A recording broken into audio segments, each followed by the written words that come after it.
Power amp, logi ba ako dito sa price na 1K, 1,000 watts, 120 volts, 4 ohms, minimum 4 ohms siya, 4 ohms impedance in mono bride move. Ano siya, mga ka-power amp,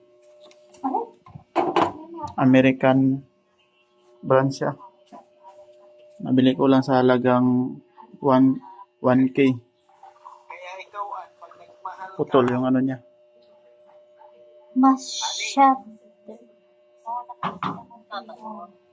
Ano sa palagay niyo, ka-power amp? Logi ba o panalo? Comment sa baba kung okay ba to. Maraming salamat.